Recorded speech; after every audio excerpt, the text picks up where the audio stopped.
지난 1월 영국 옥스포드 사전에 한국과 관련한 새로운 단어 8개가 추가되었다라는 기사를 볼 수 있었습니다. 새로 추가된 단어 중에 이제 어떤 단어들이 있었냐면 찜질방, 그리고 라면, 그리고 아줌마, 뭐 이런 단어가 올라왔습니다. 한국 아줌마들이 이제 세계적으로 인정을 받기 시작했다라고 할 수 있습니다. 그 중에 제 눈길을 끌었던 단어가 있었는데 바로 선배라는 단어였습니다. 우리말의 선배는 단순히 나이가 많거나 직급이 높은 그 시니어라고 하는 단어와는 이제 다르다라는 그러한 의미였습니다. 여러분, 우리말의 선배는 나보다 먼저 길을 간 사람이라는 의미가 더 강합니다. 선배의 배자는 그 이제 무리 배자를 사용을 하거든요. 근데 그 무리 배자가 어떤 이제 의미를 가지고 있냐면 한자로는 저렇게 생겼는데요. 이게 이제 한자가 어떤 그 모습을 이렇게 이제 문자로 변환을 한 그런 단어들이 많지 않습니까? 그래서 수레 위에 이렇게 새의 날개가 이렇게 올라 펼쳐져 있는 이제 그러한 형상의 문자입니다. 그러니까 새가 무리를 지어서 줄지어 날아가는 것처럼 수레나 마차들이 이렇게 질서 있게 이렇게 행렬을 갖추어서 이동하는 모양을 이렇게 무리배자로 이렇게 만든 것입니다. 여러분, 우리가 눈길을 이제 운전하다 보면 겨울에 먼저 지나간 차의 바퀴 자국을 이렇게 따라가다 보면 안전하게 운전할 수 있지 않습니까? 선배란 바로 그런 사람입니다. 누군가를 위해서 먼저 길을 내는 사람인 것이죠. 그리고 이를 뒤따라가는 사람들은 자연스럽게 후배가 되는 것입니다. 단순한 서열을 넘어서 같은 목적과 소속감을 공유한다는 의미를 가지고 있고 연속성을 강조하는 표현이라고 할 수 있습니다. 우리가 계속해서 창세기에 나오는 우리 믿음의 선조들, 어떻게 보면 믿음의 선배들이라고 할 수 있는데요, 그런 분들에 대한 말씀을 듣고 있습니다. 우리는 그들의 이야기를 통해 오늘 내가 걸어가는 신앙과 삶의 여정이 나만의 길이 아니라는 것을 배웁니다. 오늘 내가 경험하는, 내가 만나는 수많은 어려움과 눈물 역시 나만의 것이 아니다라는 것을 배우고 깨달아 가게 됩니다. 일본의 시인 미스하라 유리라고 하는 분의 길이라고 하는 아주 작은 시집이 있습니다. 그 시집 안에 그리고 또 어느 날이라고 하는 짧은 시가 실려 있습니다. 그 시를 들려드립니다. 이 길, 지금까지 많은 이가 지나간 길, 울퉁불퉁한 땅에 흐르는 땀도, 넘어져 까진 손바닥도, 셀 수 없는 숱한 이가 괴로워하고 가다간 날이 저물고 그러며 넘어서 갔던 길, 그렇게 생각하며 용기를 얻는 일도 있어 하는 시입니다. 내가 지금 걷고 있는 길이 나 혼자만의 길이 아니라 나보다 앞선 수많은 이들이 걸었던 길이고, 또 그렇게 생각할 때 나에게 용기가 된다, 힘이 된다라고 하는 이 시인의 고백이 마음에 와닿습니다. 여러분, 내가 겪고 있는 그러한 일과 문제들, 나보다 앞서 경험하고 또 그것을 풀어냈던 믿음의 선배들이 있습니다. 그 사실이 오늘 우리에게 얼마나 큰 힘과 위로가 되는지 모릅니다. 오늘도 우리가 우리 믿음의 선배라고 할 수 있는 아브라함의 이야기를 만나게 될 텐데, 오늘 말씀이 그 뒤를 따라가는 저와 여러분에게 힘과 위로가 되기를 바라고 소원합니다. 오늘 말씀은 하나님께서 아브라함을 찾아오셔서 그와 언약을 맺으시는 이야기로 시작합니다. 아브라함을 찾아오신 하나님께서 먼저 말씀을 건네십니다. 이후에 여호와의 말씀이 환상 중에 아브라함에게 임하여 이르시되 아브라함아, 두려워하지 말아라. 나는 너의 방패요 너의 지극히 큰 상급이니라. 여러분, 이 말씀은 지난 창세기 14장의 말씀과 연결해서 들어야 합니다. 지난 창세기 14장에서 아브라함은 그돌라오멜이라고 하는 군주를 중심으로 뭉친 연합군과의 전투에서 승리를 거두게 됩니다. 아브라함이 밤에 기습을 하죠. 밤에 기습을 해서 승리를 거두긴 했지만 사실 그가 상대했던 적은 그 북부 강대국들의 연합군이었습니다. 제가 학생 때 또 청년 때 교회에서 열심히 불렀던 복음성가 중에 이런 찬양이 있었습니다. 세상은 평화 원하지만 전쟁의 소문 더 늘어간다. 이런 찬송이 있었습니다. 그 찬양의 가사처럼 여러분, 오늘 우리도 우리 눈앞에서 펼쳐지는 전쟁을 매일같이 마주합니다. 그런데 이 한 번 벌어진 전쟁은요, 이게 좀처럼 쉽게 끝나지 않습니다. 처음에 그 러시아 우크라이나 전쟁이 시작이 됐을 때도 많은 전문가들이 나와서 전쟁은 언제까지다, 언제를 넘기면 서로 힘들어지기 때문에 세계 경제가 이렇게 될 거기 때문에 어느 선에서는 끝날 것이다라고 예측을 했지만 그 전쟁 아직도 이어지고 있습니다. 새로운 전쟁에 가려져 있을 뿐이지 전쟁이 끝나지 않았습니다. 새롭게 시작한 이란 그리고 미국과 이스라엘 사이의 전쟁도 언제 끝날지 알 수가 없고요. 그리고 겉으로 봤을 때는 끝난 전쟁 같지만 사실은 끝난 게 아닌 전쟁들이 많이 있습니다. 그런데 그렇게 이 땅에서 전쟁이 끊이지 않는 이유 중 한 가지는 저는 복수심 때문이라고 생각합니다. 패한 자, 빼앗긴 자, 억울한 피를 흘린 자의 마음이 풀어지지 않는 한 이 땅에서의 전쟁은 앞으로도 절대로 끊어지지 않을 것입니다. 여러분, 그 문제를 누가 풀 수 있겠습니까? 누가 해결할 수 있겠습니까? 강대국의 힘이 그것을 멈추게 할 수 있겠습니까? 세계 경제가, 여러 가지 정치 논리가 전쟁의 문제를 해결할 수 있을까요? 그렇지 않습니다. 여러분, 그 문제는 오직 예수 그리스도의 십자가 사랑과 희생 없이는 그 문제는 풀릴 수 없다라는 것을 우리는 분명히 기억해야 합니다. 그런데 힘이 약한 사람이, 또 억울한 일을 당한 사람들도 여러분 이를 악물고 복수를 다짐하는데, 이게 창세기 14장의 사건은 강대국이 얻어맞은 사건입니다. 강대국 자존심에 큰 상처를 입힌 사건인데 그 사람들이 가만히 있었겠습니까? 그러니까 아브라함이 한 번 승리는 했지만 어쩌면 다가올 더 큰 복수를 두려워하고 있었을 수도 있습니다. 그런데 바로 그때 하나님께서 걱정하지 말아라, 내가 너의 방패가 되어줄 것이다. 그리고 소돔왕이 나누어주는 전리품을 거절한 아브라함에게 내가 불의한 재물을 포기했느냐, 내가 너의 지극히 큰 상급이 되어줄 것이다 라고 약속해 주십니다. 여러분, 얼마나 귀한 말씀입니까? 그런데 성경을 보면은요, 이 귀하고 소중한 약속을 들은 아브라함의 반응이 좀 미지근합니다. 창세기 15장 2절 말씀을 보면 아브라함이 이르되 주 여호와여, 무엇을 내게 주시려 하시나이까? 나는 자식이 없사오니 나의 상속자는 이 다메섹 사람 엘리에셀이니이다. 여러분, 이 아브라함의 말에는요, 서운함이 들어 있습니다. 뭔가 이렇게 좀 뼈가 있는 답이라고 할 수 있죠. 하나님, 방패도 좋고 상급도 다 좋습니다. 그런데 저에게는 가장 중요한 것이 비어 있습니다. 저에게는 자식이 없지 않습니까? 하나님이 지금 주신다고 하는 것 다 좋은 것 같아 보이지만 결국 그거 제가 못 누립니다. 그거 다 우리 집에서 오랫동안 일해온 저 사람 겁니다. 저 사람한테 다 넘겨줘야 합니다. 여러분, 이 표현을 제가 충청도식 번역기에 넣어서 한번 돌려봤습니다. 그랬더니 이게 무슨 답이 나오냐면, 우리가 아는 그 유명한 표현 있죠. 그거 냅둬요. 그죠? 손아주게, 딱 이런 표현인 거예요. 충청도 목회를 하는 목사로서 되게 이제 큰 보람과 자부심을 느끼는 때인데요. 그러니까 하나님이 주시겠다고 하는 약속하신 방패, 상급, 그거 사실 저 썩 반갑지 않다라는 것이죠. 하나님, 저한테 필요한 건 정작 따로 있는데 왜 그 마음 몰라주십니까? 왜 그건 안 주시는 겁니까? 라고 하는 마음이 들어있는 표현입니다.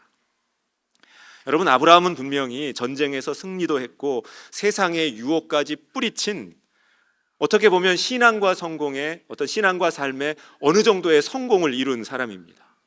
하지만 하나님의 뜻이 이루어지는 것도 귀하다는 것 알고 그 일에 내가 부름을 받은 것도 너무나 감사한데, 하지만 정작 나의 간절한 소원이 이루어지지 않을 때, 여러분, 그때 우리 안에는 그럼 난 이라는 질문과 함께 그 누구에게도 보여줄 수 없는 서운함과 공허함이 올라오게 되어 있습니다. 실제로도 우리 주변에는 그동안 성실히 살아오고 또 사람들이 보기에 부러워할 만한 성취를 경험한 분들이 그 내면에는 좀처럼 채워지지 않는 큰 구멍을 가진 채 살아가는 분들이 계십니다.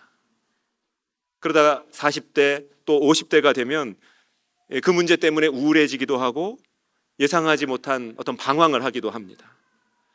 어른으로서 어울리지 않는 행동들을 하게 되고 또 어떤 가정과 일에 인생의 큰 위기를 경험하기도 합니다. 여러분, 이럴 때 우리는요, 하나님께서 나에게 주신, 하나님께서 내 안에 두신 진짜 갈망이 무엇인지를 하나님께 진지하게 묻고 찾을 수 있어야 합니다. 그 문제에만 매몰되지 말고 나의 시선을 들어서 더 높은 차원의 소원을 찾아갈 수 있어야 합니다. 성경을 보면 이를 위해서 하나님께서 아브라함을 밖으로 불러내십니다. 그리고 밤하늘의 별을 보게 하시죠. 얼마나 아름다웠겠습니까? 그리고 말씀하시죠. 너의 자손이 이와 같이 될 것이다. 너의 자손이 이와 같을 것이다 라고 말씀하십니다. 지난 2월 7일 우리 매일 묵상의 그 묵상 안내를 우리 청년부 담당하시는 이우석 목사님께서 해 주셨습니다. 묵상을 시작하면서 그 생텍쥐베리의 야간 비행이라고 하는 책의 내용을 소개를 해 주셨습니다. 주인공인 파비행이 이제 밤에 비행을 하는데 짙은 어둠 속에서 폭풍우를 만납니다. 절체절명의 위기를 만나게 된 것이죠. 그는 선택해야 했습니다. 이 폭풍우를 뚫고 지나갈 것인가. 하지만 그는 어떤 판단을 하게 되냐면 구름 위로 올라가 보겠다라는 판단을 합니다. 그래서 기술을 올려서 고도를 상승시킵니다. 그렇게 구름 위로 올라갔을 때 그의 눈앞에 펼쳐진 장면에 대해서 이렇게 책이 기록을 해 놓았습니다. 바로 그 순간 그가 머리를 쳐들었을 때 눈앞에 휘황찬란한 빛이 나타났다. 아래는 폭풍이, 위는 별들의 세계, 그것은 절대적인 평화였다 라고 하는 표현이 나옵니다. 이처럼 하나님은 의기소침한 모습으로 자신의 장막 안에 앉아 있었던, 어쩌면 자신만의 동굴이라고 할 수 있죠. 그 안에 들어가 있었던 아브라함을 불러내셔서 그에게 새로운 차원, 새로운 시선을 열어주십니다. 여러분, 우리의 노력이 번번이 실패하고 또 사방이 막혀 있는 것 같을 때 여러분, 우리의 눈을 들어 더 높은 차원의 부르심과 약속을 이렇게 베풀어 주시는 그 하나님의 말씀과 부르심을 여러분 늘 기억하시고 발견하실 수 있기를 바랍니다. 그리고 오늘 우리는 우리 신앙의 뿌리가 되는 매우 중요한 말씀을 만납니다. 창세기 15장 6절 말씀인데요, 이 말씀을 우리가 한번 함께 읽어보도록 하겠습니다. 아브라함이 여호와를 믿으니 여호와께서 이를 그의 의로 여기시고. 여러분, 이 구절은 장차 사도 바울이 로마서를 통해서 강조하는 이신칭의, 오직 믿음으로만 의롭게 된다라고 하는 그 말씀의 근거가 되는 그러한 말씀입니다. 여기에서 아브라함이 여호와를 믿으니 라고 할 때 이 믿는다라는 히브리어 단어가 있습니다. 아만이라고 하는 단어인데요, 여러분, 우리가 기도할 때 마지막에 뭐라고 고백을 합니까? 아멘이라고 하죠. 발음이 비슷하죠? 이 아멘의 뿌리가 되는 그러한 단어입니다. 여러분, 우리가 기도할 때마다 아멘, 이렇게 매주 또 기도할 때마다 또 말씀 들을 때마다 이렇게 고백을 하는데, 아멘 무슨 뜻으로 배우셨습니까? 그렇게 될 줄로 믿습니다. 그렇게 될 줄로 알겠습니다. 이러한 뜻으로 우리 배웠잖아요. 그런데 이 아만이라고 하는 단어는 그것보다 훨씬 더 무게가 있는 표현입니다. 내 자신을 누군가에게, 어떤 대상에게 온전히 내어 맡긴다, 기대하고 의지한다 라고 하는 뜻을 가지고 있습니다. 구약 성경에는 이 아만이라는 단어가 주로 그 누군가가 아이를 돌보는 모습, 그 아이의 모습과 양육자의 모습을 설명하고 표현할 때 주로 사용합니다. 그러니까 마치 젖 먹는 아기가 어머니의 그 품에 안겨 있을 때에 그 품에 자신을 온전하게 맡긴 모습을 보여줄 때 이제 이 단어를 사용을 하고요. 또 반대로 그 젖먹이를 안고 있는 그 부모님이나 유모가 흔들림 없이 아이를 아주 안전하게 안고 있는 모습 역시 이 단어로 표현을 합니다. 그러니까 여러분, 우리가 이 아멘 얼마나 자주 사용하면서 살아갑니까? 그런데 여러분, 우리가 아멘이라고 고백을 할 때는 그냥 하는 것이 아니라 그 표현 안에 이런 의미가 들어있는 것이죠. 하나님, 이 말씀에 저를 전적으로 맡깁니다. 하나님, 이 기도와 이 말씀이 반드시 이루어질 것으로 알고 저는 여기에 기대어 살아가겠습니다 라고 하는 고백이 우리의 아멘이라고 하는 표현 속에 담겨 있는 겁니다. 그러니까 오늘 아브라함도요, 여전히 해결되지 않은 문제를 가진 채 살아가야 하지만 그 눈에 보이지 않는 미래를 지금부터 하나님 약속에 철저히 맡기겠다라고 하는 그 다짐에 아멘 했다라는 것이죠. 이러한 말씀을 통해서, 이러한 모습을 통해서 오늘 우리는 믿음의 중요한 의미 두 가지를 배울 수 있습니다. 첫 번째는 믿음이라고 하는 것은 사실을 믿는 것이 아니라 하나님의 신실하심을 믿는 것입니다. 물론 우리는 장차 오지 않을 것을 믿는 성도들이 아니라 반드시 이루어지고 반드시 나타날 하나님의 약속과 말씀을 믿으며 살아가는 성도들입니다. 하지만 중요한 것은 여러분, 그 문자 안에, 그 표현 안에 담겨 있는 하나님의 신실하신 성품입니다. 내가 하나님을 믿는다, 이 말씀을 믿는다, 아멘이라고 할 때는 그 속에 들어있는 하나님의 신실하신 성품까지 믿어야 하는 것이죠. 그리고 두 번째로, 믿음은 문제가 해결된 상태를 의미하는 것이 아니라 문제를 가지고 살아가되 이에 굴복하지 않는 것, 그리고 하나님께 기대어 이에 맞서는 삶을 의미합니다. 아브라함을 보면 하나님의 약속을 믿었고 또 그 하나님의 약속에도 불구하고 한동안 계속해서 불임이라고 하는 현실과 더불어 살아가게 됩니다. 그에게는 가장 큰 갈망이었지만 해결되지 않는 걸림돌과도 같은 문제였습니다. 근데 여러분, 우리도 마찬가지입니다. 하나님을 믿지만 그와 같은 현실들, 이루어지지 않는 기도, 또 마음의 걸림돌과도 같은 질문들을 가진 채 우리도 살아갑니다. 하지만 믿음은 그 걸림돌들을 단번에 제거해 주지 않습니다. 대신 그 걸림돌에 걸려 넘어지는 우리를 지탱해 줍니다. 우리가 기댈 수 있게 해 줍니다.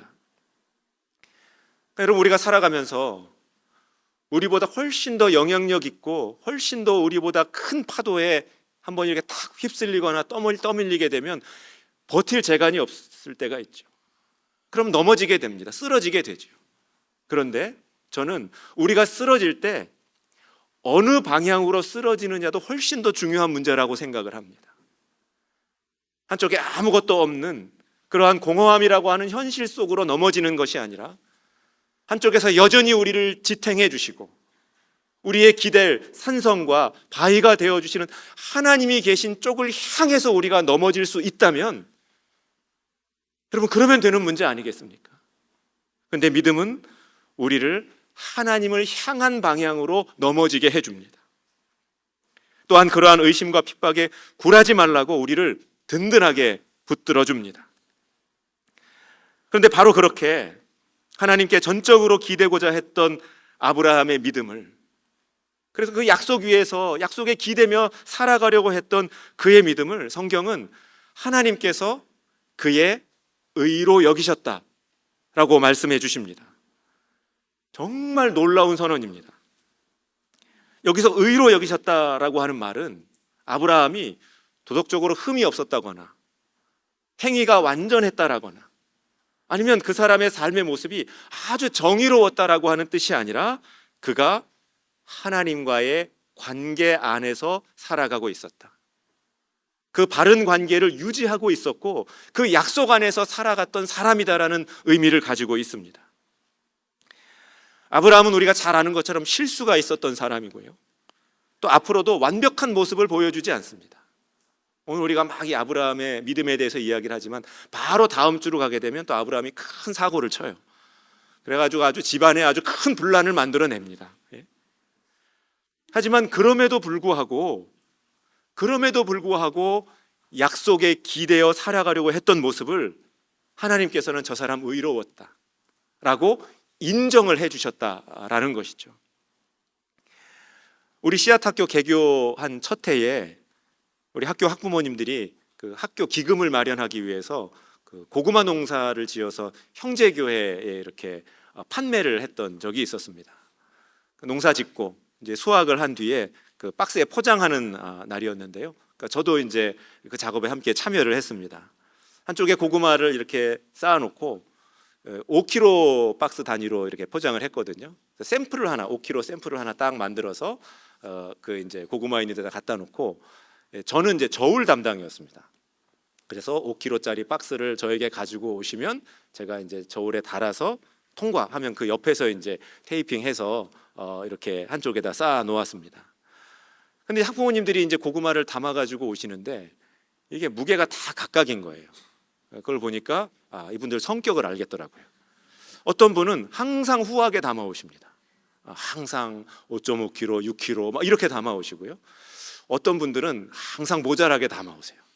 이게 분명히 샘플이 있는데도 4kg, 4.5kg. 근데 또 개중에는 눈에 저울이 달린 분들이 있습니다. 올려놓으면 정확히 5kg를 맞춰 오시는 그런 무서운 분들이 계셨습니다. 근데 이제 제가 넘치게 담아오거나 부족하게 가지고 오시면 제가 어떻게 했을까요? 탈락, 다시 해오세요 이랬을까요? 아닙니다. 이렇게 후하게 담아오시는 고구마 좀 덜어놨다가 모자란 박스에다가 채워가지고 5kg를 맞췄죠. 여러분, 학교 섬기는 마음으로 다 같이 농사를 지었는데 그게 얼마나 귀합니까? 그런데 제가 그때 그 작업을 하면서 하나님께서 우리를 보실 때도 이와 같겠구나라는 생각이 들었습니다.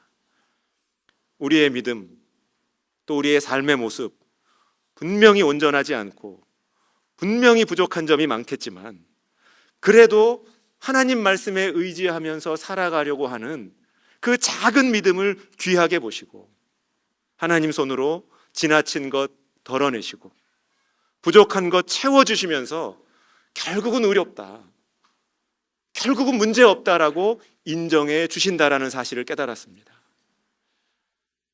여러분, 하나님께서 아브라함을 그렇게 인정해 주셨듯 그 뒤를 따라가는 저와 여러분에게도 부족하지만 부족하지 않다, 충분하지 않지만 모자라지 않다, 나에게는 온전하다, 내 앞에서는 의롭다라고 저와 여러분을 인정해 주실 것을 믿습니다. 그리고 하나님은 이 약속을 확증하시기 위해 매우 독특한 방법으로 아브라함과 언약을 체결하십니다. 오늘 우리가 6절까지의 말씀을 읽었는데요, 이 창세기 15장 후반부를 보게 되면 하나님과 아브라함이 언약을 맺는 그러한 이야기가 등장을 합니다. 근데 그 모습과 방법이 매우 독특합니다. 하나님이 이제 제물을 준비하라고 하세요. 뭐도 준비하고 뭐도 준비하고 뭐도 준비해라. 그리고 그 제물을, 일종의 이제 희생 제물들이죠, 그 제물을 정확히 반을 가르게 해서 그것을 이제 양쪽으로 펼쳐 놓게 하고 그 사이를 지나가는 언약의 모습을 보여주십니다. 이 독특한 의식은 당시 고대 근동 문화에서는 실제로 약속의 당사자들이 그 가운데를 함께 지나가면서 언약을 체결했던 예식입니다. 만약 어느 한쪽이 약속을 이행하지 않으면 이 짐승들처럼 쪼개져도 상관없다 라고 다짐하는 매우 엄중한 맹세였습니다. 그런데 성경을 보면 하나님의 임재를 상징하는 횃불이 홀로 그 사이를 지나갑니다. 횃불이 홀로 그 사이를 통과해 버립니다. 그러니까 원래는 하나님과 아브라함이 손을 잡고 지나가야 하거든요. 여러분, 우리가 이제 결혼식 장면을 떠올리시면 돼요. 하객들이 앉아 있는 그 가운데에 딱 그 길이 있잖아요. 그리고 그 길을 함께 통과하는 것처럼 예식을 치러야 하는데 성경을 보면 아브라함이 잠들어 있고요. 그리고 횃불이 혼자 그 사이를 통과합니다. 여러분, 하나님은 왜 혼자 언약의 책임을 지시겠다고 맹세하셨을까요? 하나님은 아셨던 겁니다. 인간 아브라함과 그 후손들이 그 약속을 지켜낼 능력이 부족할 것이다 라는 것을 너무나 잘 알고 계셨던 것이죠.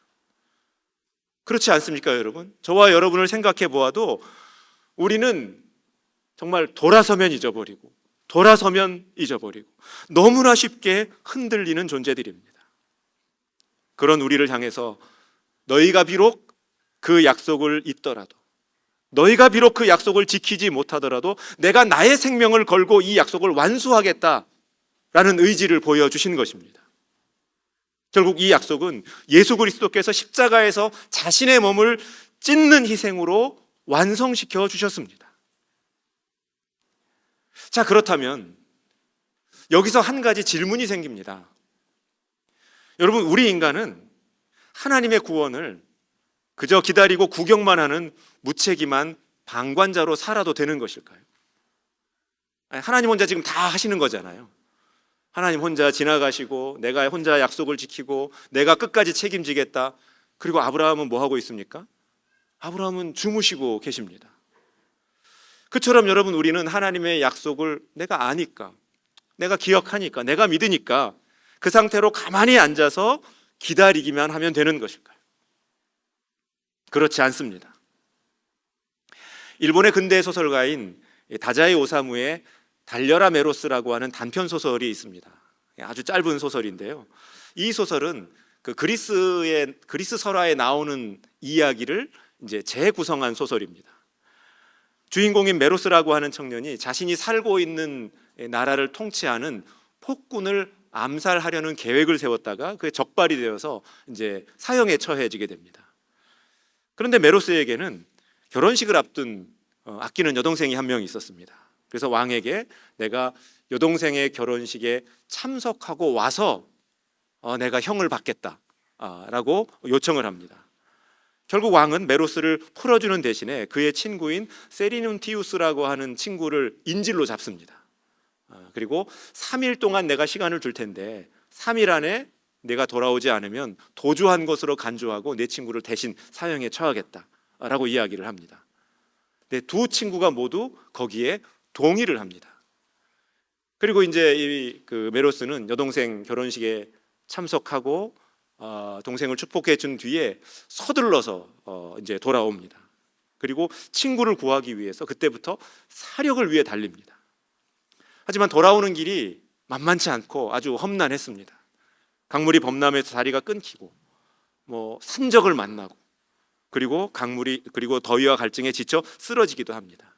그리고 결정적으로 이 마지막 순간에는 친구가 이미 사형을 당했다. 형이 집행되었으니 너는 굳이 돌아가지 않아도 된다라고 이야기를 하는 사람을 만나기도 합니다. 하지만 그는 포기하지 않고 끝까지 친구를 구하기 위해 달립니다. 결국 사형 직전에 성에 도착하고 이렇게 친구를 구해내게 되죠. 두 친구가 만났을 때 그 메로스가 대신 인질로 잡혔던 친구에게 머리 숙여 사과합니다. 미안하다. 내가 너무 늦게 도착했다. 하마터면 너의 생명을 잃을 뻔했다 라고 머리 숙여 사과하면서 자기를 때려달라고 이야기를 합니다. 그러자 친구를 대신해서 인질로 잡혀 있었던 그 세리눈티우스라고 하는 친구 역시 사과를 합니다. 사실 나는 너를 의심했다. 네가 도착할 수 있을까? 과연 돌아올까? 내가 의심하고 불안에 떨었던 시간이 있다. 그러니 사과는 내가 해야 된다. 오히려 내가 나를 때려야 한다. 소설을 보면 두 친구가 막 서로 뺨을 때려요. 참 이상한 아이들인 것 같아요. 여러분, 친구를 기다리는 그 3일 동안 그는 아무것도 안 하고 기다렸던 것일까요? 그렇지 않습니다. 그 역시 돌아오는 친구 못지않게 사력을 다해서 의심과 두려움에 맞서고 있었습니다. 결국 두 사람의 신실한 우정은 왕을 감동시킵니다. 결론은 예상이 되시죠? 왕이 감동해서 두 사람 다 풀어주면서 오히려 두 친구의 우정이 너무 아름다웠던 것 같아요. 그래서 왕이 자기도 좀 너희 사이에 끼워달라고 친구 맺기 요청을 합니다. 마파를 막 요구를 하고 막 상당히 부담스러웠을 것 같습니다. 여러분, 우리가 하나님을 믿는다라고 할 때는 그 믿음이라고 하는 의미 안에 그 약속이 이루어지기를 힘써 기다리고 기대하는 행위가 이미 그 안에 포함되어 있는 것입니다. 원래 기댄다, 의지한다라는 것은 힘이 없는 존재들이 마지막에 선택하는 행동처럼 비추어집니다. 하지만 우리의 믿음은 그렇지 않습니다. 우리의 믿음은 무력함의 표현이 아니라 수많은 의심과 두려움 속에서도 하나님을 굳게 붙드는 매우 적극적인 행동입니다. 있는 힘을 다해서, 사력을 다해서 약속에 기대어 선 채 불신앙과 유혹에 맞서며 살아가는 것이 바로 믿음 안에서 살아가는 우리 성도들의 모습이라는 것을 여러분 늘 잊지 않고 기억하실 수 있기를 바랍니다. 이제 오늘 설교를 맺으려 합니다. 사랑하는 성도 여러분, 오늘 우리가 들은 이 창세기 15장의 말씀은 우리 신앙의 본질을 보여주는 말씀이라고 생각합니다. 믿음이란 하나님께 나를 굳게 고정시키는 결단과 행동입니다. 아무리 세상이 흔들리고 나의 감정과 믿음이 요동쳐도 나를 붙드시는 신실하신 하나님께 다시 한번 힘써 기대어 서는 것이 바로 믿음입니다. 저와 여러분의 믿음이 우리의 선배 아브라함이 앞서간 그 신실한 발자취를 따라 오늘도 변치 않는 하나님의 약속 위에 든든히 세워져 나가기를 바라고 축원합니다. 함께 기도드리겠습니다.